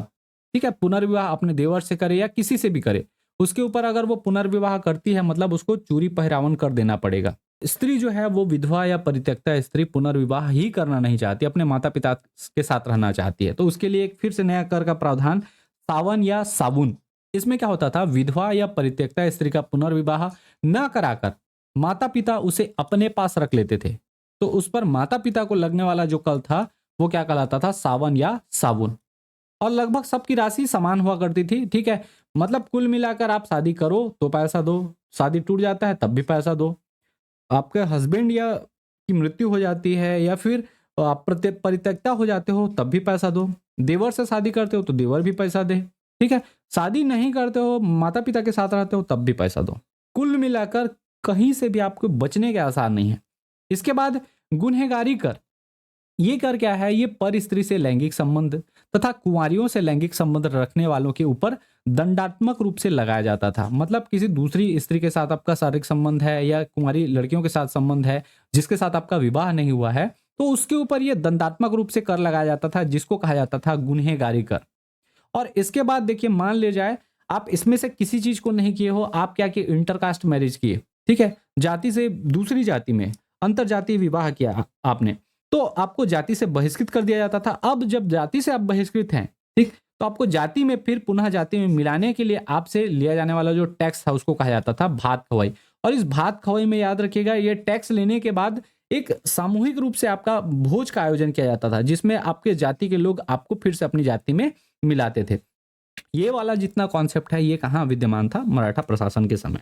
क्लियर है? तो इस प्रकार के विवाह कर लिए जाते थे। इसके अलावा मराठा शासन में ही कुछ टीका, नजराना, उपहार या भेंट का भी प्रावधान था। ये आपका इच्छा हो ना हो आपको देना पड़ता था। जैसे कि आपका कुछ नाम मिलता है जैसे टीका नजराना। टीका नजराना क्या है? तो ये रक्षाबंधन के अवसर पर कमाविजदार को दिया जाने वाला उपहार। और ये कमाविजदार को उपहार कौन देते थे? गांव के गौटिया देते थे। ठीक है, गांव के गौटिया किसको देंगे? टीका नजराना कमाविजदार को देते थे। किसके अवसर पर? रक्षाबंधन के अवसर पर। दूसरा नाम मिलता है शुक्राना। शुक्राना जो है रैयतों की ओर से कमाविजदार को दिया जाने वाला उपहार था। रैयत मतलब याद रखिएगा होते हैं, इसका अर्थ होता है किसान। ठीक है, आप लोगों ने गांव में भी सुना होगा गौटिया और रैयत। ठीक है, गौटिया का मतलब होता है गांव का प्रमुख हेडमैन और रैयत मतलब होता है किसान। अब उसको दूसरे परिप्रेक्ष्य में ले लिया जाता है। गौटिया के वंशज गौटिया कहलाते हैं और किसी दूसरे गांव से आकर बसे हुए लोग रैयत कहलाते हैं। लेकिन तत्कालीन समय में रैयत का परिभाषा था किसान। जो किसान होते थे उनके द्वारा कमाविजदार को दिया जाने वाला जो उपहार था वो कहलाता था शुक्राना। और गौटिया के द्वारा जो दिया जाता था रक्षाबंधन के अवसर पर वो कहलाता था टीका नजराना। ये ध्यान रखिएगा। इसके अलावा एक होता है दशहरा टीका।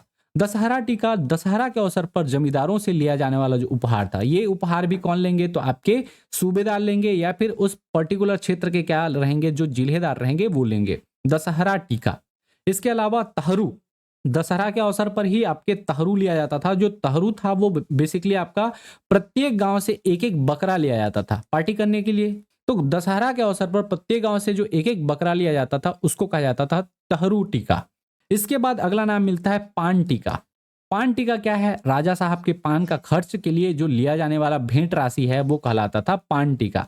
इसमें आपके जो नागपुर के मराठे शासक हैं उनके, वो राजा साहब की बात हो रही है, उनके पान खर्च के लिए जो पैसा लिया जाता था वो पान टीका। तो सोचिए, नागपुर के शासक जो पान खा रहे हैं उसकी भी पान का पैसा कौन दे रहा है? यहाँ की जनता दे रही थी। अगला है फगुआ टीका। फगुआ अर्थात फागुन, फागुन अर्थात होली। होली के अवसर पर प्रत्येक गांव से जो लिया जाने वाला भेंट था वो कहलाता था फगुआ टीका। राजा जी होली खेलेंगे होली के अवसर पर, तो वहां से भी रंग खरीदने के लिए पैसा चाहिए, वो यहां से वसूल लेते थे फगुआ टीका के रूप में। इसके बाद अगला है उड़द कोहड़ा टीका। उड़द कोहड़ा टीका क्या है? तो उड़द और कोहड़ा से बनाया जाता है रखिया बड़ी। तो राज भंडार के लिए बड़ी बनाने के लिए प्रत्येक गांव से उड़द और कोहड़ा भेंट स्वरूप लिया जाता था और उसको नागपुर भेज दिया जाता था। ये कहलाता था उड़द कोहड़ा टीका या उड़द कोहड़ा का आपका उपहार। अगला है घी टीका। घी टीका क्या है? तो राज भंडार के लिए घी की व्यवस्था करने के लिए लिया जाने वाला भेंट जो था वो कहलाता था घी टीका। और प्रत्येक गांव से घी लिया जाता था। ये घी कहाँ जाएगा बोल के? राज भंडार में जाएगा, राजा के पास नागपुर जाएगा बोल के उसको उपहार स्वरूप लेते थे। आपका इच्छा हो चाहे ना हो, ये देना पड़ता था। ये कहलाता था घी टीका। क्लियर है? तो इस प्रकार से जो मराठा प्रशासन है, उसमें बहुत सारे आपके कर देखने को मिलते हैं। अलग-अलग प्रकार के कर यहाँ विद्यमान थे। एक बार मैं फिर से आपको नाम बता दूँ, एक था आपका टकोली, जमींदारों से लिया जाने वाला जो कर था। दूसरा था सायर, ये आयात-निर्यात कर या फिर बिक्री कर था। तीसरा पंडरी, ये गैर कृषकों से लिया जाने वाला कर था, जो उनकी आय का लगभग 10% था। इसके अलावा नाम मिलता है कलाली, जो मादक द्रव्य के विक्रय करने पर उसका लाइसेंस शुल्क था। सेवई जो है ये जुर्माना था, आर्थिक जुर्माना या अर्थदंड था, या फिर ये एक अस्थायी कर आप बोल सकते हैं।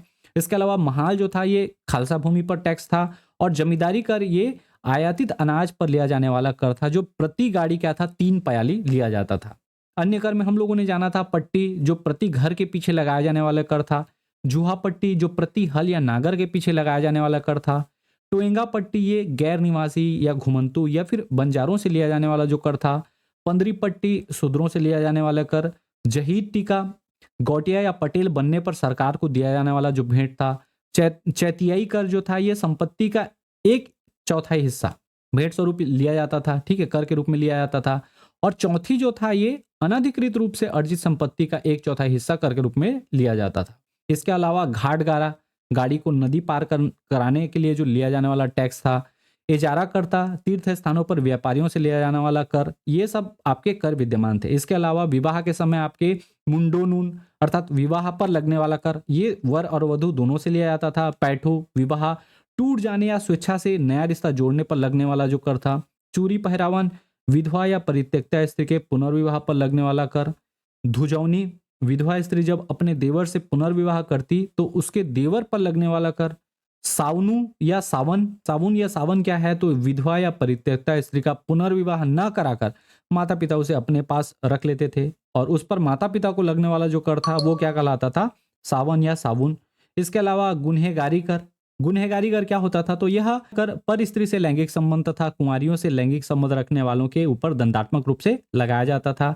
भात खवाई क्या है, तो याद रखिएगा जाति बहिष्कृत लोगों को पुनः जाति में मिलाए जाने पर लिया जाने वाला जो कर था वो क्या कहलाता था, भात खवाई। इसके अलावा टीका नजराना, शुक्राना, दशहरा टीका, तहरू, पान टीका, फगवा टीका, उड़द घोड़ा टीका, घी टीका, इस प्रकार से करों की संख्या जो थी वो अधिक थी, कठोरता ज्यादा थी, जिसके कारण जनता पर जो था इसका अत्यधिक भार था। हर प्रकार की चीजों के लिए यहाँ से आपके राजस्व वसूली के लिए कर लिया जाता था। ये तो हो गई मराठा प्रशासन की राजस्व व्यवस्था। अब बात करते हैं हम लोग माप की इकाइयां। देखिए, माप की इकाइयों के लिए हम लोग पहले जानते हैं जमीन की माप। तो जमीन की माप के लिए मैं पहले ही आपको बताया हूं, जमीन की माप के लिए बेसिकली आपका भूमि मापन जो था वो हल आधारित था। अर्थात एक हल बराबर क्या होता था, 2 से 2.5 एकड़ की जमीन होती थी। कुल मिलाकर भूमि की वैज्ञानिक मापजोख नहीं होती थी। खेत की आकृति या आकार भूमि के मापन में शामिल नहीं किया जाता था। मतलब आपका जैसा भी भूमि रहे, जैसा आकार रहे, वो शामिल नहीं होगा। बस आपके पास हल है, उससे डिसाइड हो जाता था आपके पास 2-2.5 एकड़ जमीन है, जिससे खेत के वास्तविक क्षेत्रफल का सही आकलन नहीं हो पाता था। क्लियर है? बाद में देखिए, मराठा काल जब समाप्त होता है तो इसके बाद ब्रिटिश काल में भूमि मापन अत्यधिक अधिक क्या हो गया, वैज्ञानिक और व्यवस्थित रूप से किया गया, जिसमें खसरा नंबर जो आज भी चलता है, ठीक है, प्रत्येक खेत की जो विशिष्ट पहचान होती है, खसरा नंबर, रकबा नंबर, B1 P2, ये सब कॉन्सेप्ट धीरे धीरे आते गए। ठीक है, इसके अलावा भूमि मापन के जो उपकरण है जैसे चेन, रस्सी और गज, इनका उपयोग चालू हुआ, और इसके बाद भूमि का क्षेत्रफल एकड़ में दर्ज किया जाने लगा। लेकिन किसके बाद? मराठा काल के बाद। मराठा काल में ये सब विद्यमान नहीं थे। अगर कभी कूट में पूछे तो आपको लगाना नहीं है ना ये सब है बोल के, ये उसके बाद ब्रिटिश शासन में हुआ। क्लियर है? अब भूमि मापन की इकाई के अलावा हम लोग और कुछ कुछ माप लेते हैं, जैसे अनाज व वजन मापने की इकाइयां, फूड एंड वेट यूनिट। इसमें आपको देखिए, सबसे पहला जो छोटा इकाई मिलता है वो एक फोहाई। एक फोहाई क्या होता है, तो 49/16 छटांग होता है एक फोहाई। 2 फोहाई क्या होता है, एक अधेलिया, और 2 अधेलिया मिलकर बनते हैं एक चौथिया, और 4 चौथिया से मिलकर बनता है एक काठा। एक काठा को हम लोग और एक रूप में लिख सकते हैं 4 पायली। 4 चौथिया या 4 पायली मिलकर बनता है एक काठा, और 20 काठा का बनता है एक खंडी, जिसको एक और नाम से जानते हैं खाड़ी। छत्तीसगढ़ी में खाड़ी भी कहा जाता है, ठीक है, खंडी या खाड़ी। 20 काठा का एक खाड़ी या एक खंडी, और 20 खंडी का एक गाड़ा। गाड़ा जो था वो बांस का बना हुआ रहता है, ठीक है, और उस पे आपका एक वो हो गया, मतलब वो कितना है, 20 खंडी है। 20 खंडी का मिलकर क्या बनता था, एक गाड़ा। क्लियर है? ये तो थे आपके वजन या फिर अनाज मापने की इकाइयां। इसके अलावा घी है, तेल है, लाख या फिर सूत, धागा, इन सबको मापने के लिए अलग अलग इकाई यूज होती थी, जिसको कहा जाता था सेर। क्या यूज होता था? सेर। अब 5 सेर मिलाकर बनता था एक पंसेरी। ठीक है, 5 सेर, 1 2 3 4 5, इनको 5 को एक साथ हम लोग अगर बोलें तो 5 सेर, और इस 5 सेर को एक साथ लिखें तो पंसेरी। इस टाइप का पंसेरी बनता था। 5 सेर से मिलकर एक पंसेरी, और 8 पंसेरी का बनता था एक मन। एक मन। ठीक है, तो एक मन एक बार और पूछा गया है, ये कितना सेर होता है? तो याद रखिएगा 8 पंचे 40 सेर का एक मन होता है। ये ध्यान रखिएगा। अब बात करते हैं दूरी की इकाइयां। दूरी की इकाइयों के लिए देखिए 3 मील बराबर होता है 1 कोस, आधा कोस बराबर 1 धाप, और आधा धाप बराबर 1 हाक। ये दूरी के मापन के लिए यूज होता था। इसके अलावा कुछ मौद्रिक इकाइयां भी प्रचलित थी। ठीक है, बेसिकली लेन देन के लिए कौड़ियों का प्रयोग होता था। ठीक, 4 कौड़ी बराबर 1 गंडा होता है, और 5 गंडे का 1 कोरी, और 20 कोरी का 1 दोगानी, और 16 दोगानी से मिलकर बनता था 1 रुपया। 1 रुपया बराबर 3680 कौड़ियां। ये एज इट इज पूछा गया है, आपको भी मिल जाएगा डॉक्टर राम कुमार पेहार जी की बुक में। क्लियर है? 16 दोगानी बराबर 1 रुपया, और 1 रुपया बराबर ये कितना होता था? 3680 कौड़ी। ठीक, मराठा काल में जो प्रचलित मुद्रा थी नागपुरी रुपया कहा जाता था, और ये नागपुरी रुपया के कुल 8 प्रकार के सिक्के प्रचलित थे। ये सिक्के नहीं थे ना, ये सिक्का सिर्फ रुपया का सिक्का है, बाकी चीजें अलग अलग हुआ करती थी। जैसे कौड़ी आप देखे होंगे, ठीक है, खेलने के भी काम आता है आजकल। तो कौड़ी, फूटी कौड़ी, मैं उसको प्राचीन इतिहास में भी उसको मैं पढ़ाया हूं।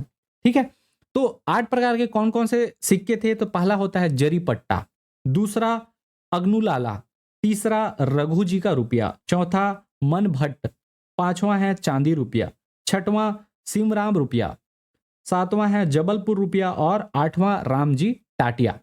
इस प्रकार से नागपुरी रुपया के कुल 8 प्रकार के सिक्के अलग अलग प्रचलित थे। कौन कौन से? जरी पट्टा, अग्नुलाला, रघुजी का रुपया, मन भट्ट, चांदी रुपया, शिवराम रुपया, और जबलपुर रुपया, और रामजी टाटिया। मौद्रिक इकाइयों के बाद अब हम लोग बात करते हैं मराठा प्रशासन की न्याय व्यवस्था। देखिए, मराठा शासन में निश्चित न्यायालय एवं स्पष्ट नियमों का अभाव था। यहाँ कोई निश्चित न्यायालय नहीं था। एक्सेप्शनल आपके एक हैं कौन? बिंबाजी। बिंबाजी के कार्यकाल में यहाँ न्यायालय की व्यवस्था थी, और नियमित न्यायालय चलाते थे कौन? बिंबाजी। उनके बाद जो परवर्ती शासक हुए, उनमें निश्चित न्यायालय और स्पष्ट नियमों का अभाव था, अर्थात न निश्चित अदालतें थी, न निश्चित कानून, और न ही अपील प्रणाली। तो फिर निर्णय किसके द्वारा किया जाता था?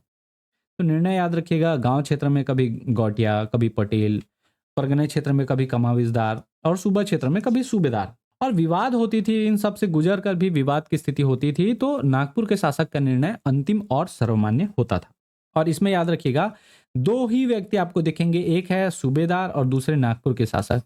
नागपुर के शासक के अलावा सूबेदार को मृत्युदंड देने का अधिकार प्राप्त था। सिर्फ ये दोनों, नागपुर के शासक और सूबेदार, ये दोनों ही मृत्युदंड देने के अधिकारी थे। बाकी लोग को मृत्युदंड देने का अधिकार प्राप्त नहीं था। ठीक है, अगर ऐसा कोई आ जाता है कांड, तो वो इनके पास भेज देते थे। ये नियम अपने हिसाब से जो भी डिसीजन देना था वो देते थे। अब इसमें भी मृत्युदंड में भी एक प्रावधान था। क्या प्रावधान? तो याद रखिएगा, ब्राह्मण, गोसाई, वैरागी और स्त्रियों, इन चारों को, ब्राह्मण, गोसाई, वैरागी और स्त्रियों, इनको मृत्युदंड देने का प्रावधान नहीं था। इन चारों को मृत्युदंड नहीं दिया जाता था। आजीवन भले ही कारावास दे देंगे, लेकिन मृत्युदंड नहीं देंगे। और पंचायतें बहुत सक्रिय तथा गरीबों के लिए लाभकारी थी, क्योंकि पंचायत के प्रमुख कौन होते थे? गौटिया होते थे, जो ग्रामीण परिवेश के थे, और गांव में गरीबों के हिसाब से अपनी जो भी डिसीजन देते थे। न्याय व्यवस्था के बाद अब हम लोग बात करते हैं मराठा प्रशासन की पुलिस व्यवस्था।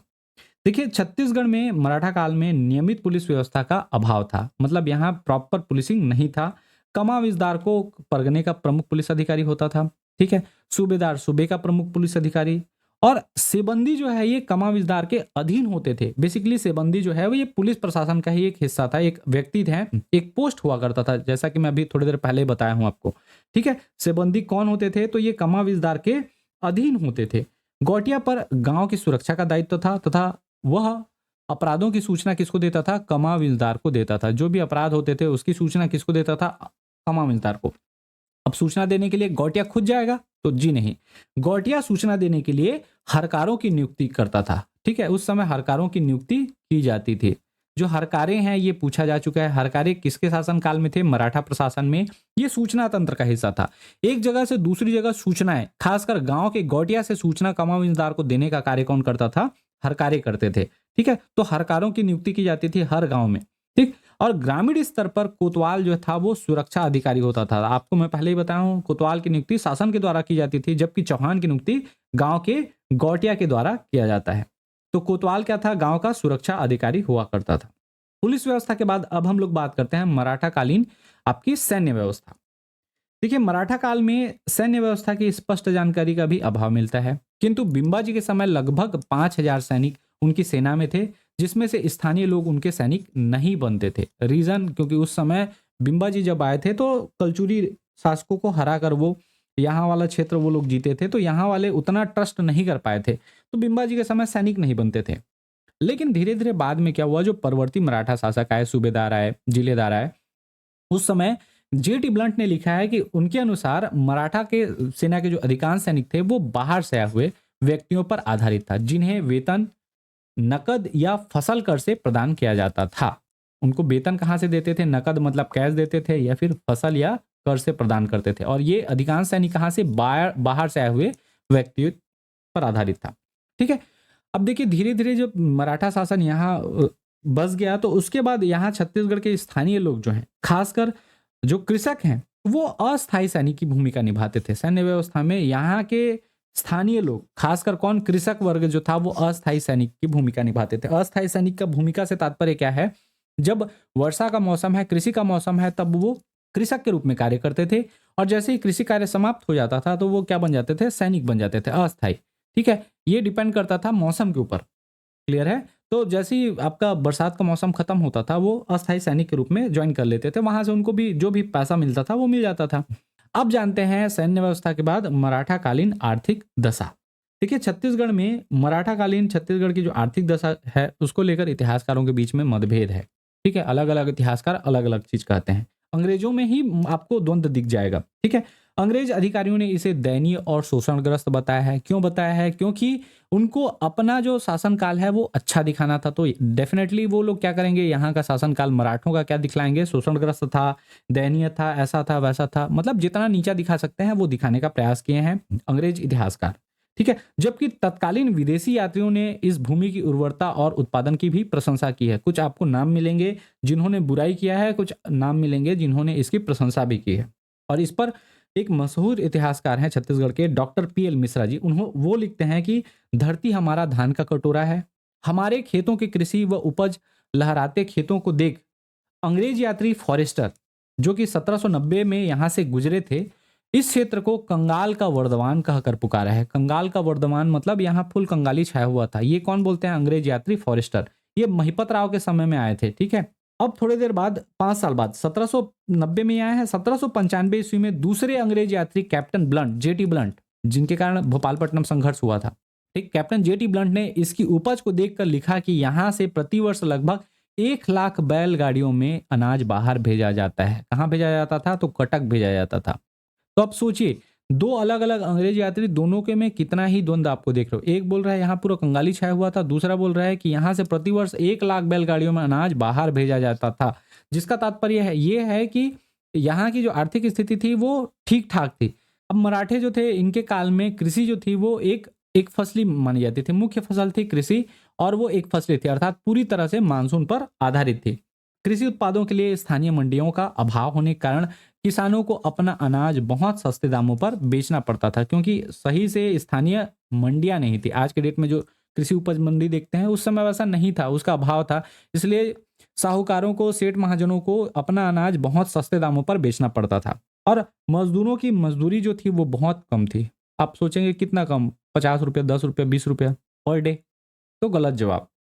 मजदूरों की मजदूरी अत्यंत कम थी, लगभग 3 रुपए प्रति माह। ध्यान दीजिएगा, 3 रुपए प्रति माह, पर मंथ है ये। 30 दिन का कितना? 3 रुपए। कैलकुलेट कर लीजिएगा एक दिन का कितना पड़ रहा है। कृषि में संसाधनों की कमी के कारण किसान साहूकारों से कर्ज लेने पर विवश थे। जो साहूकारों से कर्ज लेते थे उस कर्ज को कहा जाता था बाढ़ी। बाढ़ी नाम का कर्ज लिया जाता था, और उन पर ऊंची ब्याज दरों का क्या होता था? बोझ रहता था। किसान जो है वो साहूकारों के बाढ़ी, बाढ़ी किसको बोला जाता है? जो कर्ज लिया जाता था, उस समय बाढ़ी कहा जाता था। उसके कर्ज में दबे रहते थे और उस पर ऊँची ब्याज दर का अलग से बोझ पड़ जाता था। साथ ही एक ज़मीन का नाम मिलता है, वो है बरछा। बरछा नामक भूमि में भारी मात्रा में गन्ने की खेती होती थी। उस समय यहाँ मतलब गन अभी आप देखेंगे तो जैसे हमारा कबीरधाम है, कवर्धा है, वो वाला बेल्ट आपका बेमेतरा है, यहाँ गन्ने की अच्छे से खेती होती है, ठीक है? शक्कर कारखाने भी उसी बेल्ट में आपको देखने को मिलेंगे। तो वैसे ही बरछा नामक कृषि भूमि में भारी मात्रा में क्या होती थी? गन्ने की खेती होती थी। इसके अलावा मराठा शासन के समय ही छत्तीसगढ़ में कुछ सामग्रियाँ जो थी वो निर्यात होती थी, जैसे कि आपका हर्रा, बहरा, लाख, शहद, ये सब इतने ज़्यादा उत्पादित होते कि हम लोग इसको बाहर भेजते थे, निर्यात करते थे। ये हमारे मुख्य निर्यात निर्यात की सामग्री थी। इसके अलावा एक मुख्य नाम मिलता है कोसा, विशेषकर आपका जो बिलासपुर, जांजगीर चांपा का कोसा है, ये व्यापारिक दृष्टि से अत्यंत प्रसिद्ध था। खनिज की उपलब्धता होने के बावजूद भी यहाँ खनिज संसाधनों का दोहन नहीं किया गया था। मराठा काल में खनिज संसाधनों का कोई भी दोहन नहीं हुआ था। ठीक। और मराठा काल में पशुपालन ग्रामीण अर्थव्यवस्था का महत्वपूर्ण हिस्सा था। पशुपालन अर्थात जो भी मवेशी हैं उनका पालन, जैसे कि आपका गाय है, बैल है, भैंस, भेड़, बकरी, इन सबका सबका अलग अलग यूज था। गाय से दूध लिया जाता था, बैल जो है ये कृषि कार्य में सहायता करते थे, भैंस से दूध लिया जाता था, भेड़ से आपके ऊन है, ठीक है, बकरी से मांस की आपूर्ति होती थी। तो इस प्रकार से अलग-अलग पशु से क्या होता था? ग्रामीण अर्थव्यवस्था को सहारा मिलता था। पशुपालन के संदर्भ में एक महत्वपूर्ण नाम मिलता है, वो है रतनपुर का मवेशी बाजार। मराठा प्रशासन के समय रतनपुर का जो मवेशी बाजार था, वो पशुपालन के संदर्भ में विशेष रूप से प्रसिद्ध था और ये एग्जाम में पूछा गया है। कहाँ का बाजार? रतनपुर का मवेशी बाजार। आर्थिक दशा के बाद अब हम लोग बात करते हैं छत्तीसगढ़ की मराठा काल के दौरान सामाजिक दशा। मराठा काल में जो थी वो छत्तीसगढ़ का जो समाज था वो मिश्रित स्वरूप था, जिसमें आदिवासी समुदाय तथा अर्धनागरिक समाज दोनों शामिल थे। अर्धनागरिक से तात्पर्य क्या है? जो बाहर से आए हुए, बिंबा जी के साथ जो बाहर से आए हुए लोग थे, ठीक है, वो अर्धनागरिक थे।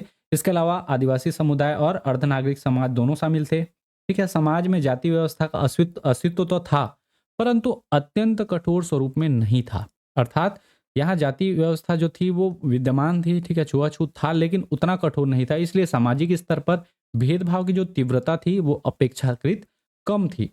इसके पश्चात गोंड समुदाय में नरबलि प्रथा, जो ह्यूमन सैक्रिफाइस है, उसका भी चलन पाया जाता था, जो सामाजिक जीवन का एक अंधविश्वासी रूप था तत्कालीन समय का।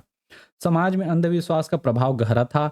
विभिन्न कर्मकांडों तथा टोटकों के में विश्वास भी व्यापक था और तब भी आपके छत्तीसगढ़ में टोनही प्रथा नाम की जो प्रथा थी वो भी विद्यमान हुआ करती थी।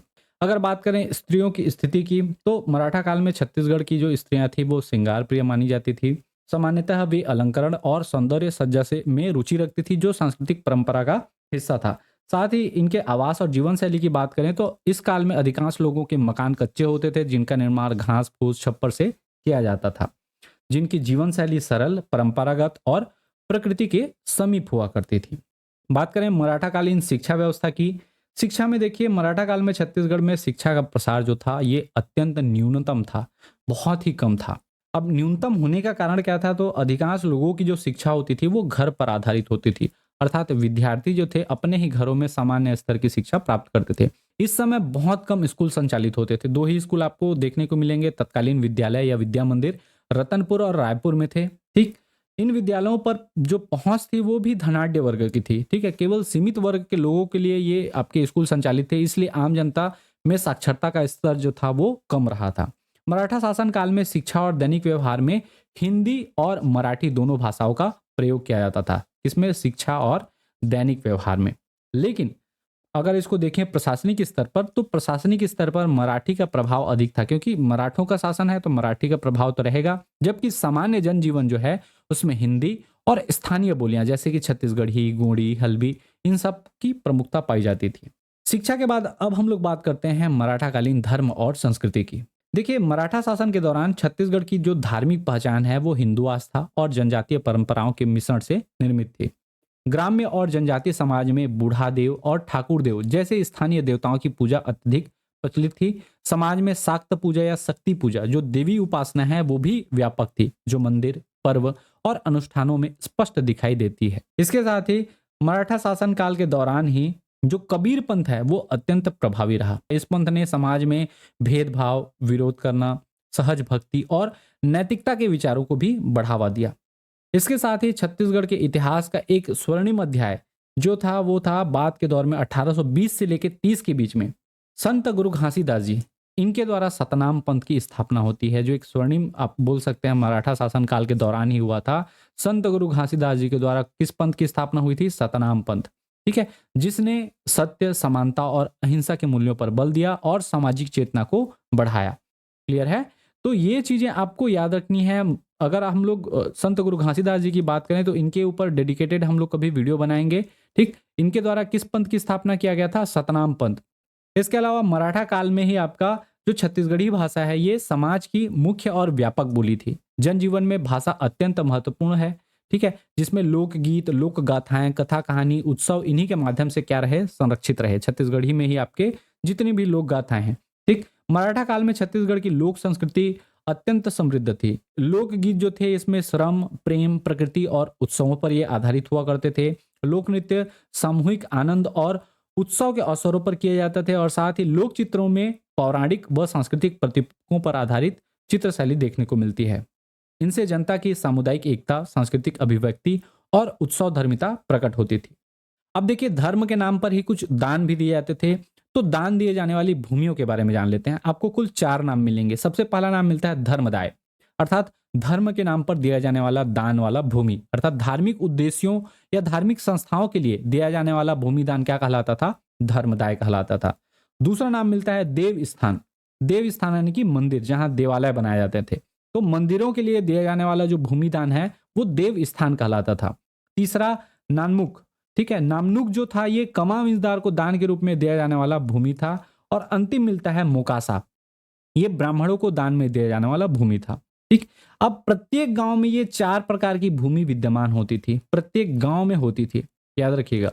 ठीक है, धर्मदाय जो है ये धार्मिक उद्देश्य के लिए या धर्म के लिए ये भूमि दान देते थे। ठीक है, कोई मंदिर बनाना है, कोई साधु महात्मा आ रहे हैं तो उनके लिए दिया जाता था। ठीक, दूसरा है देव स्थान, जहां मंदिर बनाने के लिए वो पहले से रिजर्व था, वो भूमि गौटिया दान देता था। ठीक है, देव स्थान के नाम से अगर भूमि दान दिया जा रहा है तो वो मंदिर बनाने के लिए है। नानमुक जो था, ये नामनुक जो है ये कमाविंजदार को, हर गांव में कमाविंजदार को दान में दिया जाने वाला भूमि था। और मुकासा ब्राह्मणों को दान में दिया जाने वाला भूमि। मान लो कोई मंदिर बना है, देवी स्थान बना है, तो उसके जो पंडित रहेंगे, ब्राह्मण रहेंगे, उनके रोजी रोटी के लिए एक भूमि दे दिया जाता था, वो कहलाता था मुकासा। और यहां से भी एग्जाम में क्वेश्चन पूछते हैं, धर्मदाय, देवस्थान, नानमुख और मुकासा ये क्या होते हैं। इसके अलावा एक प्रथा हम लोग जानते हैं, वो है ताहुतदारी व्यवस्था। ताहुतदारी व्यवस्था क्या होती है पहले ही आपको मैं बता चुका हूं, फिर एक बार बता दे रहा हूं। जो अनुपजाऊ, बंजर व त्यागी गई जो भूमि रहती है उसको प्रभावशील लोगों के माध्यम से कृषि योग्य भूमि में परिवर्तित करने की जो व्यवस्था होती है वही कहलाती है ताहुतदारी व्यवस्था। इसकी जो शुरुआत है ये ब्रिटिश अधीन मराठा काल में हुई थी, सैंडिस के द्वारा। ताहुतदारी व्यवस्था की शुरुआत किसके द्वारा किया गया था? सैंडिस के द्वारा, ब्रिटिश अधीन मराठा काल में। 1818 से 1830 के बीच ब्रिटिश अधीन मराठा काल था। ठीक है, तो उसमें पहला नाम मिलता है आपको लोरमी और दूसरा मिलता है तरेंगा। जो लोरमी और तरेंगा है ये 1826 और 1828 में सैंडिस के द्वारा किया गया था, ये दोनों ताहुत का निर्माण। इसके बाद सिरपुर, लवन और संजारी, इन तीनों का निर्माण रघुजी तृतीय के शासनकाल में हुआ, अर्थात पुनः भोसला शासन में। 1843 में बना है सिरपुर, 1848 में बना है लवन और 1848 में ही बना है संजारी। इसके पश्चात जब आपके ब्रिटिश शासन आ जाएगा उसमें चार्ल्स इलियट आते हैं, प्रथम डिप्टी कमिश्नर। उनके द्वारा 1858 में खल्लारी और सिहावा 2 ताहुत का निर्माण कराया गया था। क्लियर है? इस प्रकार से छत्तीसगढ़ के इतिहास में आपको कुल 7 ताहुत का नाम देखने को मिलता है। और एग्जाम में यहाँ से कई बार क्वेश्चन पूछे गए हैं। कई बार क्रम जमाने को दे देता है, कई बार कौन ताहुत किसने बनाया ये दे देता है। अलग अलग लेवल से ये क्वेश्चन आपके घुमा घुमा के पूछे जाते हैं। अब जानते हैं नागपुर राज्य का ब्रिटिश साम्राज्य में विलय 1853 से लेकर 1854। चूंकि 1853 में हमारी मृत्यु हो चुकी है किसकी? रघुजी भोसले की। रघुजी तृतीय जो है वो 11 दिसंबर 1853 को उनकी मृत्यु होती है। मृत्यु क्यों होती है? तो लंबी बीमारी कारण, 25 दिन की लंबी बीमारी रहती है। 47 वर्ष की आयु में रघुजी तृतीय की निसंतान मृत्यु हो गई। जिस समय रघुजी तृतीय की मृत्यु हुई उस समय नागपुर के शासन के उत्तराधिकारी का प्रश्न अंग्रेजों के सामने उपस्थित हुआ। अब रघुजी तृतीय की मृत्यु से थोड़ा पहले जाते हैं। रघुजी तृतीय के अंतिम ब्रिटिश रेजिडेंट चार्ल्स ग्रेनविले मेंसेल के साथ अच्छे संबंध नहीं थे। इससे उत्तराधिकार के प्रश्न पर अनुकूल प्रभाव पड़ा होगा। जाहिर सी बात है कि वो जब परमिशन मांगे होंगे, ऑलरेडी रेसिडेंट से उनका जम नहीं रहा है और परमिशन मांगे होंगे तो वो दिया नहीं होगा। ठीक है, रघुजी तृतीया ने मरने से पूर्व गोद लेने के लिए कई बार रेसिडेंट मेंसल से अनुमति मांगी, परंतु रेसिडेंट की चालबाजी के कारण गोद लेने में असमर्थ रहा, क्योंकि तत्कालीन गवर्नर जनरल लॉर्ड डलहौजी ने भोसला राज्य को दत्तक पुत्र लेने की स्वीकृति नहीं दी थी। दत्तक पुत्र मतलब गोद में लिया हुआ बेटा। उत्तराधिकारी के अभाव में साम्राज्यवादी गवर्नर जनरल लॉर्ड डलहौजी की हड़प नीति, जिसको डॉक्ट्रिन ऑफ लैप्स कहा जाता है या व्यवगत का सिद्धांत, उसके अनुसार नागपुर के राज्य को ईस्ट इंडिया कंपनी के ब्रिटिश साम्राज्य में मिलाने का निर्णय लिया गया। सीधा सीधा डॉक्ट्रिन ऑफ लैप्स या हड़प नीति क्या कहता है या व्यवगत का सिद्धांत क्या कहता है कि अगर कोई शासक जिन्होंने अंग्रेजों के साथ सहायक संधि की हुई है और उनकी कोई खुद की संतान नहीं है, तो वे दूसरे को दत्तक पुत्र के रूप में नहीं ले सकते। उनका जो भी प्रॉपर्टी रहेगा, जो भी शासन रहेगा, वो ईस्ट इंडिया कंपनी या फिर ब्रिटिश साम्राज्य में विलय कर दिया जाएगा। इसी को विलय नीति, हड़प नीति, व्यवगत का सिद्धांत या फिर डॉक्ट्रिन ऑफ लैप्स कहा जाता है। 28 जनवरी 1854 को गवर्नर जनरल लॉर्ड डलहौजी ने यह घोषणा की कि नागपुर के तख्त का कोई हकदार न होने के कारण नागपुर का सारा राज्य अंग्रेजी कंपनी के कब्जे में आ गया है। आपको बता दूं, उनकी जो मृत्यु हुई थी, उनके अंतिम संस्कार में उनके भतीजे नाना अहिराव ने उनका अंतिम संस्कार किया था और उनके पुत्र यशवंत राव को अगला उत्तराधिकारी बनाने का निर्णय भी लिया गया था, लेकिन ये उनको नहीं राजा बनाते, सीधा सीधा इसको अंग्रेजी कंपनी या फिर ब्रिटिश कंपनी में ये कब्जे में ले लेते हैं और ये सीधा सीधा ये क्या कर लिए, घोषणा। इस प्रकार से 13 मार्च 1854 को नागपुर राज्य को अंग्रेजी साम्राज्य में विलय करने की विधिवत घोषणा की गई। 1854 में क्या हुआ था? 1854 में आपके दो घटनाएं हुई। 28 जनवरी को लॉर्ड डलहौजी ने क्या किया था, अनाउंसमेंट किया था, और फाइनली 13 मार्च 1854 को क्या किया, विधिवत घोषणा की गई। नागपुर राज्य को अंग्रेजी साम्राज्य में विलय कर दिए जाने से उसका अधीनस्थ भाग जो छत्तीसगढ़ था वो भी ब्रिटिश साम्राज्य में क्या हो गया, शामिल हो गया। अब इसके बाद जानते हैं ब्रिटिश साम्राज्य की स्थापना या ब्रिटिश शासन की स्थापना। 1 फरवरी 1855 ये डेट आता है। इस डेट में अंतिम जिलेदार गोपाल राव ने शासन ब्रिटिश प्रतिनिधि को सौंपा। और ब्रिटिश प्रतिनिधि छत्तीसगढ़ में कौन आएंगे, तो छत्तीसगढ़ के पहले डिप्टी कमिश्नर चार्ल्स सी इलियट। ठीक है, चार्ल्स सी इलियट को छत्तीसगढ़ का पहला डिप्टी कमिश्नर नियुक्त किया गया और इसके साथ ही 1855 से लेकर 1947 तक छत्तीसगढ़ ब्रिटिश शासन के अधीन रहा। 1947 में जब आजाद होंगे तब स्वतंत्र भारत में आएगा और उस समय छत्तीसगढ़ एक जिला या सूबा या जिला माना गया। क्लियर है? अब यहाँ छत्तीसगढ़ में कौन बैठेंगे, तो डिप्टी कमिश्नर बैठेंगे। नागपुर में कौन बैठेंगे, रेसिडेंट नहीं। छत्तीसगढ़ में डिप्टी कमिश्नर और नागपुर में अब वो कहलाएंगे कमिश्नर। और कमिश्नर कौन रहेंगे, तो वही चार्ल्स मेंसल।